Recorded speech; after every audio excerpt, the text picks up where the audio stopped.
Hi you guys, my name is Roberta Peel from Oregon Trail Silver and one of your admins on Let's Make Jewelry. I want to go ahead and show you guys how I like to use sand casting for curved objects. Now anything with an undercut you can't sand cast, and if you're not sure what an undercut is, if I were to hold this flat like this and it curved all the way back and over on top of itself, then it's an undercut and you won't be able to cast with it. But these little leaves, they do have a curve to them, so they can be difficult for some people to try and cast. I'm going to show you guys how I do it. So first of all, I'll do a little diagram. Alright, as you can see, if I was to try and take this leaf right here and try and cast it curved down like that, or with with the curve down, and then talc it and then put my second layer of sand on, and I would try and pull it up, that it's going to go ahead and bury the tips, okay? And we don't want to bury the tips.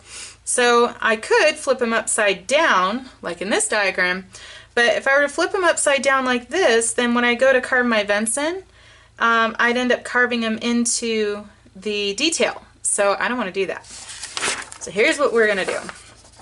I'm going to show you guys how I do this, do a demo. Anyhow, so what I did is I went ahead and did it curved side down, like this. And then I took a little carving tool, a little clay carving tool, and then I beveled the outside edges, okay? And I basically unburied it before you talc it and put your second layer on. So let's go ahead and show you guys how I do that. All right, first thing, this is Craig Dabler's system.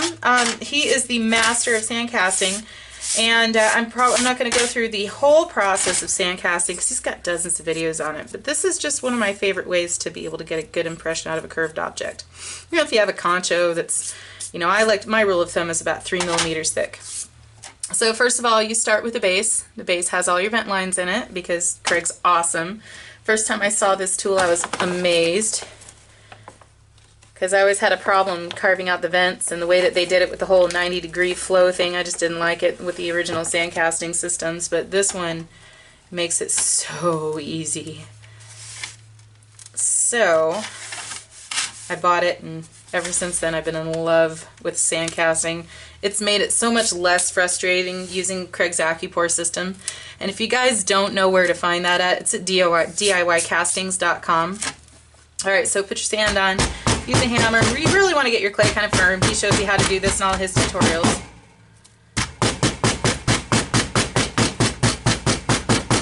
And with my, I have to actually push the mold down because I'm using a warped pan. So I have to actually hold mine down.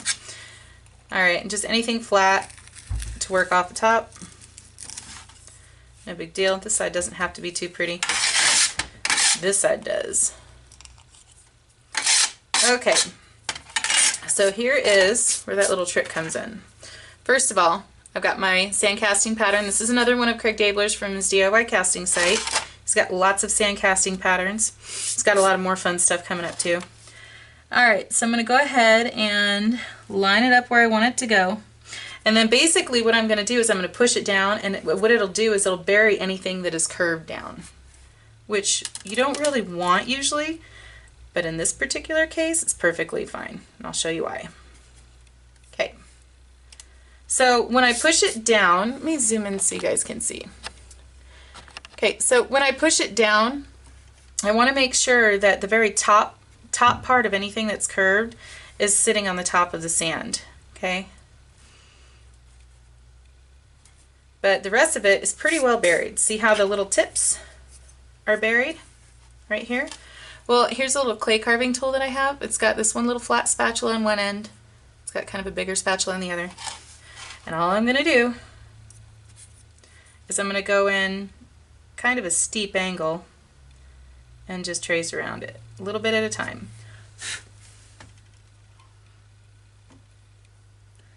And just unbury this pattern. Now you notice how I'm trying to kind of keep it, you know, I don't want a very steep angle right there. You know, I don't want it to go like straight up and down. I want it, you know, at a nice slope, because that makes it easier when you go to cast or when you go to pack in your second layer.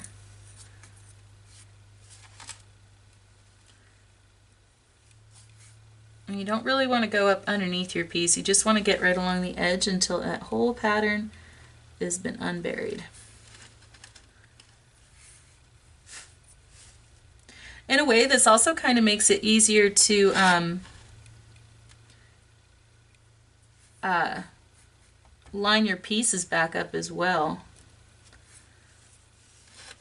Okay, you want to make sure that that whole tip has been unburied.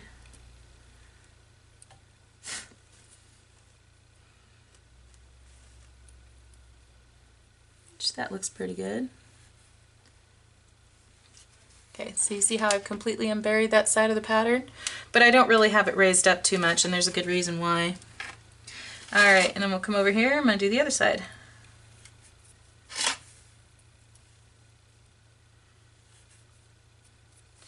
And you know, one of the things that we like to stress on our Let's Make Jewelry page is that there really is no wrong way to do something if your end goal is accomplished. So if you have your own way of doing it, hey, cool, show it off. Share it with people and let them learn from you as well.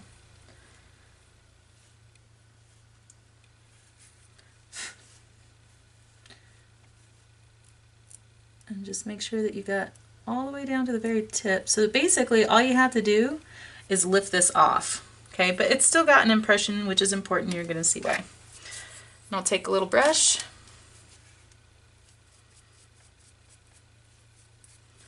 Brush everything off. Make sure that the tips are completely unburied, but that there's still a good impression.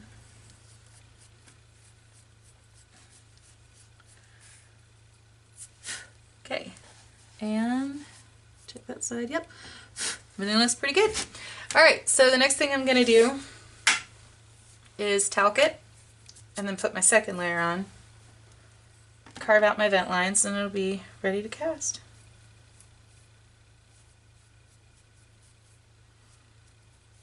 And I just use a old paintbrush. I know Craig likes to use his sock, but I like to make a mess. And again, he really is the master at all of this. I've just been sandcasting for a little while and thought, you know, it took me a little while to figure out how to cast a curved object. And just make sure that it's got you don't need a lot on there. I'm just making sure I got everything. Okay. Make sure that your edges are always cleaned off before you set your top piece down. The edges on this one, on this plate, here, let me zoom out a little for you. Oop, hi.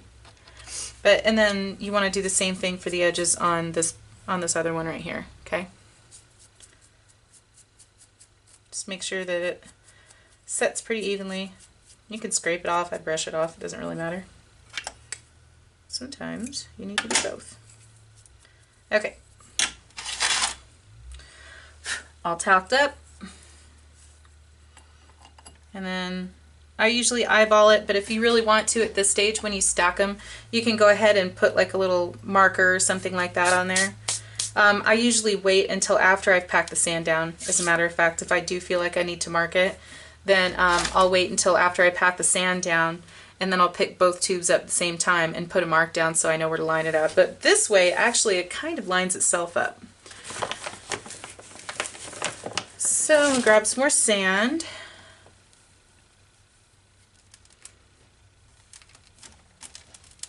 And we're just going to pack it in.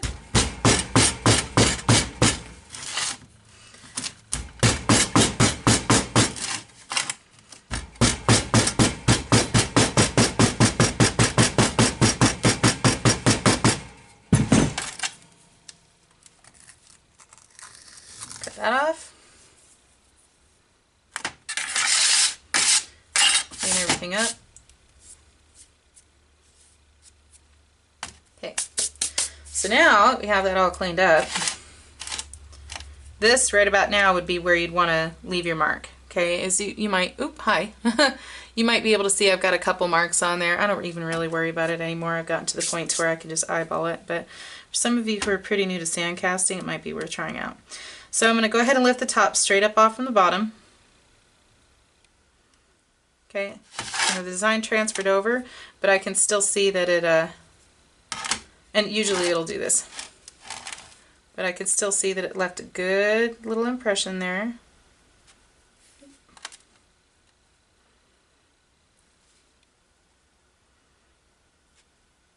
guess that doesn't really matter too much.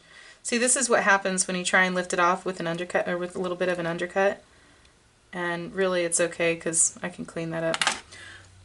So anyhow, there's that. This right here is where your designs are. Okay? Now, for the fun part, we're going to go ahead and I'm going to go ahead and carve my vent lines. And because there's a little bit of a hill, it's going to be deeper on one end than it is on the other.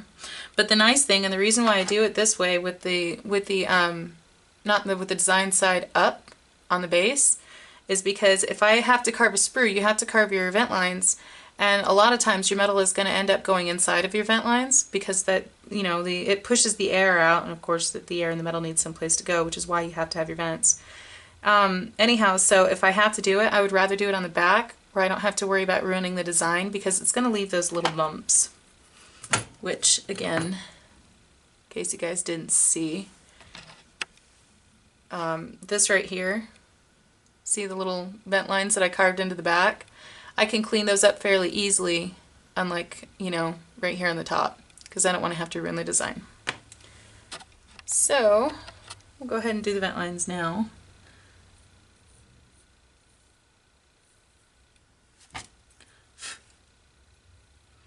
And this is just how I do it. I know some people like to use like little knives, but I use this little spatula clay carving tool. And I'm pretty liberal with I'm pretty good about making sure that these vent lines are deep enough, and that's kind of what you want. You want to make sure that they're deep, but you also want to make sure that they extend out here past the vent line. Because if you don't, it's going to cause blockage and it'll prevent your molten metal from casting all the way in. So all of your vent lines you want to make sure come directly off the main piece. And I'm one of those people where if there are 7 areas to put a vent line, you can be sure I'm going to put a vent line in every single one. I do the same thing with my casting. If I think I need 1 ounce, then I melt 2. I'm just as bad about cooking. There's always leftovers in the house if y'all are hungry. So I'll go in probably about 1 millimeter or so, but I want to make sure I go right along the edge, but also into the bottom part of the pattern. Because otherwise, if your vent lines aren't touching where the pattern is, then you're not doing yourself any good, because there's no place for the air inside of the pattern to go. And then we'll go here. You notice how on the bottom one I went ahead and wired it off? Okay, it can be kind of tricky to do, but I do that so that the tips of the 2 leaves are actually able to cast out and the air is forced out through here. So while, for example, while it kind of looks like a little bit of a mess down here in the bottom, I can clean that out in silver. But I don't have to do that on the top, and I could just go right off from the top when I go to clean it off.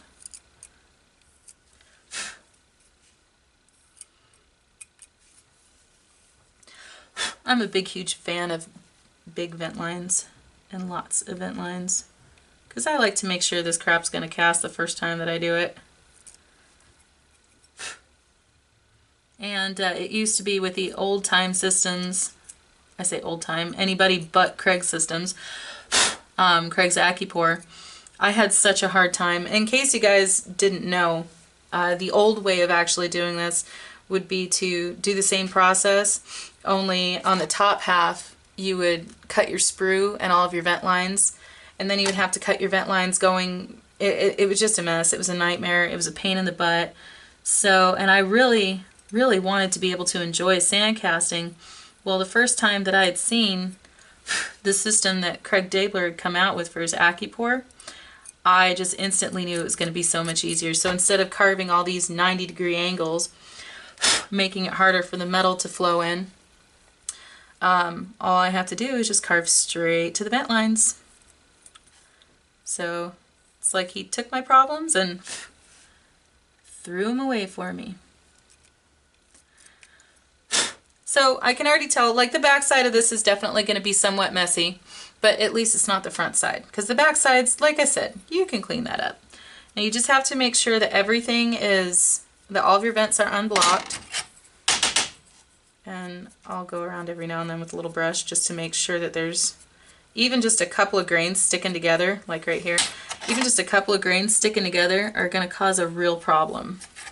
It'll block the air from coming out. You know, you want to think efficiency. Alright, that's it. And then I'll go ahead and cast it, and do I have metal in there? You know what? Let's just go ahead and cast it too. Why not? I got a minute. Do you got a minute? There's one other little part right over there that I'm going to have to clean up as well. If you can see on the top. Where are you? There you are. So right in between the leaves I might have to clean that up too. But this is just for, primarily for demonstration purposes. Oh! Never forget to carve out your sprue. I had somebody tell me earlier, he says, wow, that's a pretty big button that you have there. Well, I like to really carve out my sprues. It's just an old habit, something that I've always done.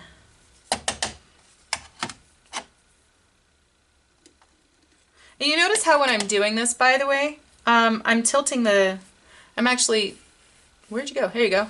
I'm actually tilting the pattern down so none of the sand kind of flows into the wrong spot. So I want it all to go down and off the mold if I can help it.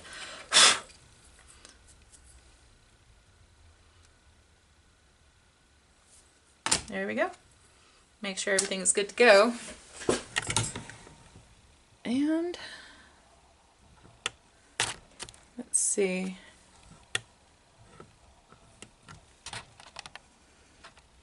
Oh, hey, look at that. I can cast with you guys today. Why not? Now, the casting gods have forsaken me this morning, but this afternoon I have a feeling that they're with me again. So very carefully place these together. And this is Craig's Acu-Pour system. It makes it so much easier.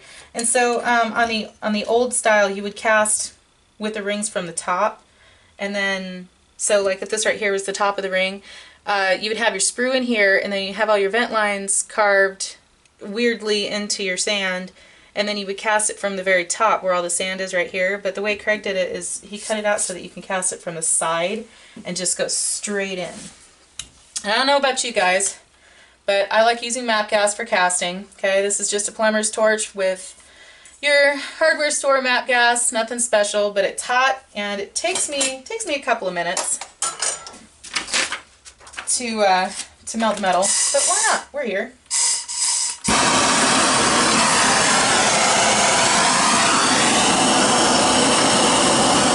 It's a lot louder than his Hope torch. But what I'm going to do is I'm going to go ahead and heat up the crucible inside of the crucible container, the holder, and I want to go around the outside edge. Because by going around the outside edge, I'm heating up the insulation, because it'll reflect that heat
get to take your flame to follow the metal in.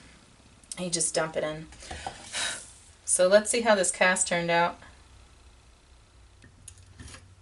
It better have turned out good because I plan on using those. And I don't want to make this video twice. I love you guys, and I will. Hey, check it out. Perfect cast. And here, I'll even show you. Check it out.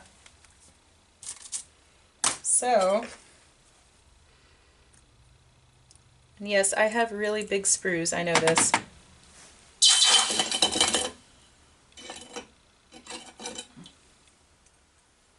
Oh, see, that's not so bad. Where are you? There you are.